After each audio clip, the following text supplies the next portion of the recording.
బుల్లితెర అంజలి పవన్ అంటే పరిచయం అవసరం లేని పేరు. మొగలి రేకులు సీరియల్తో పరిచయమై నటిగా ఎన్నో సీరియల్స్లో అలరించిన అంజలి గారు ప్రస్తుతం సీరియల్స్కి బ్రేక్ తీసుకున్నారు. కానీ యూట్యూబ్తో మనకి చేరువగానే ఉంటున్నారు. డైలీ అప్డేట్స్ పోస్ట్ చేస్తూ అయితే రీసెంట్గానే అంజలి గారి శ్రీమంతం ఎంతో ఘనంగా జరుపుకున్నారు. మరి కొద్ది రోజుల్లో రెండో బిడ్డకి జన్మనివ్వబోతున్నారు. అది మనందరికీ తెలిసిందే. అయితే ఇంతలో అంజలి గారి ఇంట తీవ్ర విషాదం. అంజలి గారి తల్లి మరణించారు. ఈ విషయం స్వయంగా అంజలి గారే సోషల్ మీడియా వేదికగా మిస్ యూ అమ్మా అంటూ పోస్ట్ చేసి బాధ మనతో షేర్ చేసుకున్నారు.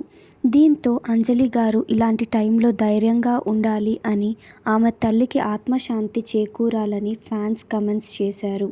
ఇలాంటి మరెన్నో అప్డేట్స్ ముందుగా తెలుసుకోవడానికి మన ఛానల్ని లైక్ చేసి సబ్స్క్రైబ్ చేసుకోండి.